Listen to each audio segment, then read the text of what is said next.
Hello friends, कैसे हैं आप सब। आप सभी का आपके अपने YouTube channel sociology with Sangeeta में मैं संगीता स्वागत करती हूं। और इस चैनल के माध्यम से आप लोगों को सोशियोलॉजी के एग्जाम के रिलेटेड टॉपिक को कवर कर रहे हैं। और अभी हम लोग का जो सिलेबस है उसमें हम लोग यूपी पीजीटी का सिलेबस को कवर कर रहे हैं। और साथ ही साथ आप लोगों के लिए एक मैं बहुत ही अच्छी गुड न्यूज़ लेकर आई हूँ कि आप लोगों को बिहार में जो सोशियोलॉजी के स्टूडेंट्स हैं उनका जो बिहार के स्टूडेंट्स हैं जिन लोगों के पास एस्टेट है उनके लिए सोशियोलॉजी का निकला हुआ है 10+2 में। वहाँ पे आप लोग फॉर्म भर सकते हैं। उसका सिलेबस को हम लोग डिस्कस करेंगे और मेरी कोशिश रहेगी कि सारे सिलेबस को टॉपिक वाइज कवर करवाया जाए।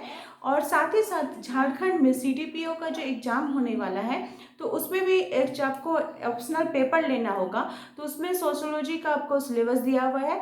और मेरी ये कोशिश रहेगी कि उसके सबसे पहले तो मैं सोशियोलॉजी का सिलेबस को आप लोगों को पूरी अच्छी प्रकार से समझा दूं और उसको हम लोग टॉपिक वाइज कवर करते रहेंगे। और साथ ही साथ हम लोग का तो यूपी पीजीटी का जो सोशियोलॉजी का सिलेबस है उसे तो हम लोग कवर कर ही रहे हैं। तो चलिए ज़्यादा बात को ना करते हुए हम लोग अपने टॉपिक की तरफ बढ़ते हैं। और आज का जो हमारा टॉपिक है इसमें हम लोग भूमिका के संदर्भ में देखेंगे।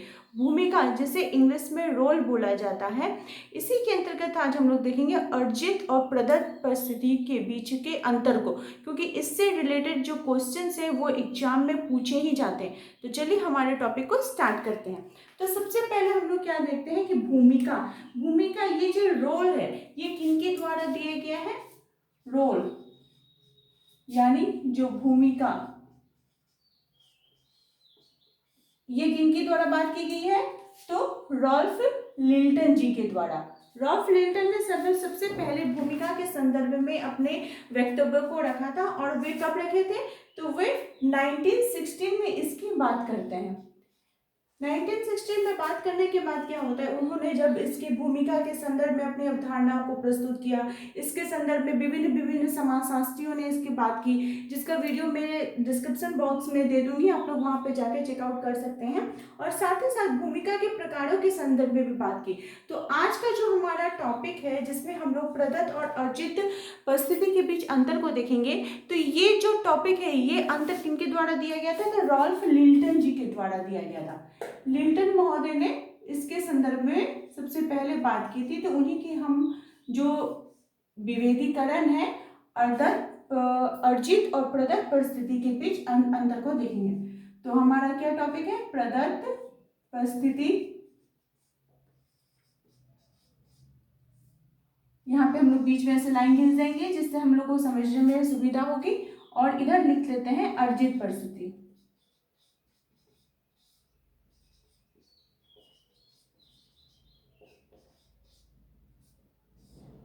तो चलिए एक एक करके हम लोग इसको पॉइंट वाइज करके समझने का कोशिश करें कि आखिर क्या बोला जा रहा है रॉल्फ लिल्टन जी के द्वारा। तो सबसे पहले तो उन्होंने प्रदत्त परिस्थिति और अर्जित परिस्थिति के बीच में अंतर स्पष्ट कर दिया। अंतर स्पष्ट करने के बाद क्या बताते हैं, प्रदत्त परिस्थिति जो कि व्यक्ति को द्वारा क्या होता है, समाज के द्वारा प्रदान की जाती है। समाज के द्वारा प्रदान की जाती है, उसे क्या बोला जाता है, प्रदत्त परिस्थिति बोला जाता है। और जिसको व्यक्ति स्वयं अर्जन करता है, स्वयं उसको अर्जन करता है, उसको बोला जाता है अर्जित परिस्थिति। देखिए कैसे हम लोग समझेंगे कि व्यक्ति क्या है, वो कहाँ पे निवास करता है, तो सोसाइटी के अंतर्गत उसको फैमिली मिलेगा। तो इसमें फैमिली में जन्म लेने के कारण क्या हुआ कि आपके कोई बड़े भाई बहन हैं, आपके कोई छोटे भाई बहन हो सकते हैं, तो वो आपको भैया या दीदी बोलते हैं। तो इसके लिए भैया या दीदी ये जो संबोधन है, ये जो आपका पद है, इसको ग्रहण करने के लिए आपको किसी प्रकार की मेहनत करने की जरूरत नहीं पड़ती है। सोसाइटी में आपको ऑलरेडी ऐसे ही मिल जाता है, तो उसको प्रदत्त परिस्थिति के अंतर्गत बोला जाएगा। और अर्जित परिस्थिति में क्या होता है कि जैसे आप पढ़ाई कर रहे हैं, आप पढ़ाई करने के बाद आप टीचर बनेंगे, तो ये आपने क्या किया, अपने मेहनत करके आपने इसको अर्जन किया है, तो उसको बोला जाता है अर्जित परिस्थिति, जो कि स्वयं के अर्जन के माध्यम से हमें प्राप्त होती है। सेकंड हम लोग देखते हैं कि जो प्रदत्त परिस्थिति है, प्रदत्त परिस्थिति का जो स्रोत होता है वो क्या होता है, समाज होता है। इसका स्रोत कौन होता है, तो समाज होता है। समाज के द्वारा हमें प्रदान की जाती है। और समाज के अंतर्गत फिर क्या होता है, तो उसकी प्रथाएं होती हैं, प्रथाओं के माध्यम से हम लोग ग्रहण करते हैं, उसके रीति रिवाजों के माध्यम से हम लोग ग्रहण करते हैं, परंपराओं के माध्यम से हम लोग ग्रहण करते हैं। उसके बाद संस्कृति जो होता है वो हमें क्या है, ये सब स्रोत है हमें अर्जित प्राप्त करने के लिए। जैसे देखिए, कोई व्यक्ति जिस जाति के अंतर्गत जन्म लेता है तो वो तो उसी जाति का कहलाएगा। अगर कोई व्यक्ति ब्राह्मण है तो उसको ये अधिकार सोसाइटी दे दिया है कि वो पूजा पाठ करेगा और उसका समाज में स्थान ऊंचा होगा। इसको लिए उसको कोई मेहनत करने की जरूरत नहीं पड़ेगी, क्योंकि उसके जो परंपराएं हैं, जो रीति रिवाज, उसको ये प्रदान की जा रही है कि वो उसका समाज के अंतर्गत उसका समाज में स्थान ऊंचा होगा। और अर्जित परिस्थिति का जो स्रोत है, इसमें तो व्यक्ति स्वयं होता है। तो जब व्यक्ति स्वयं होगा तो उसके गुण, उसका जो ज्ञान है, उसके काम करने की क्षमता, ये सब उसको हेल्प करती हैं अपना जो परिस्थिति है उसको अर्जन करने के लिए, उसको मदद करती है। ये सारी चीजें उसको अर्जित करने के लिए हेल्प करेंगी। थर्ड हम लोग पॉइंट देखते हैं, इसका जो अंतर है कि जो प्रदत्त परिस्थिति है, इसका जो निर्धारण है, ये कभी कभी क्या होता है कि इसका निर्धारण हम लोग देखते हैं लिंग के आधार पर,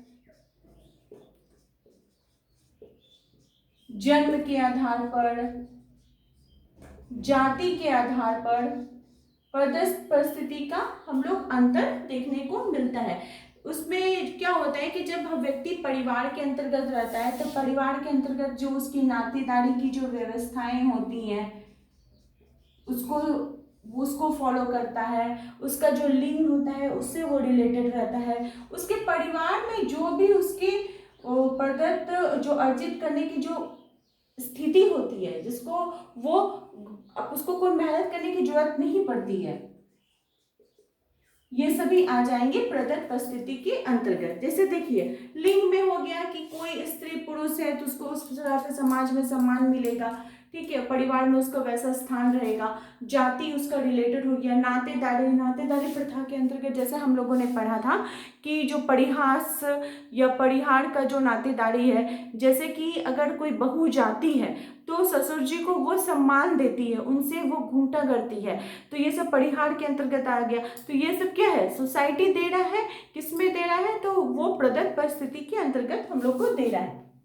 और जो हमारा थर्ड पॉइंट है अर्जित परिस्थिति का, इसके अंतर्गत कभी कभी व्यक्ति की जो स्थिति है, जो उसकी परिस्थिति है, जो उसका स्टेटस है, परिस्थिति मतलब उसका जो स्टेटस है, उसका जो रोल है सोसाइटी के अंतर्गत, वो कभी कभी उसका संपत्ति उसका निर्धारण करता है।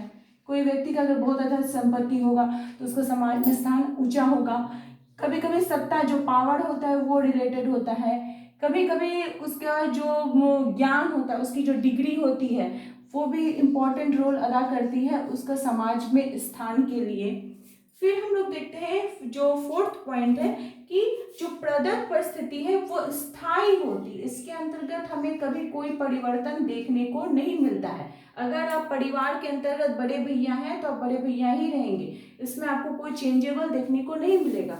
लेकिन अर्जित परिस्थिति क्या है, यह अस्थायी है, अस्थायी है, क्योंकि अगर आपके अंतर्गत क्वालिटी है तो आप समाज के अंतर्गत और ऊंचा स्थान ग्रहण कर सकते हैं। अगर आपसे कोई दूसरा व्यक्ति जो आपके नीचे है, अगर वो उसके अंदर क्वालिटी है तो वो आपको नीचे करके और ऊपर उठ सकता है। तो यह अस्थायी रूप हमें देखने को मिलता है।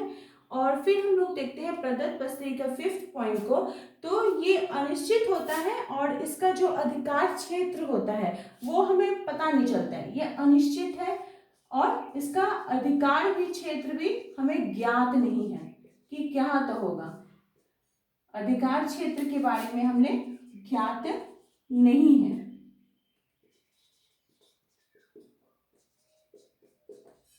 ज्ञान नहीं है। लेकिन जो अर्जित परिस्थिति है ये निश्चित होती है और स्पष्ट होती है। अर्जित परिस्थिति निश्चित और स्पष्ट होती है। तो आई होप आप लोगों को प्रदत्त परिस्थिति और अर्जित परिस्थिति बहुत अच्छे प्रकार से समझ में आ गए होंगे। अगर आपको इससे रिलेटेड और भी कोई जानकारी चाहिए तो प्लीज़ मुझे कमेंट बॉक्स में बताएं, और साथ ही साथ अगर आपको कोई भी टॉपिक के बारे में जानकारी चाहिए तो मुझे ज़रूर कमेंट कीजिए। मेरे चैनल के साथ बने रहने के लिए आप सभी का थैंक यू।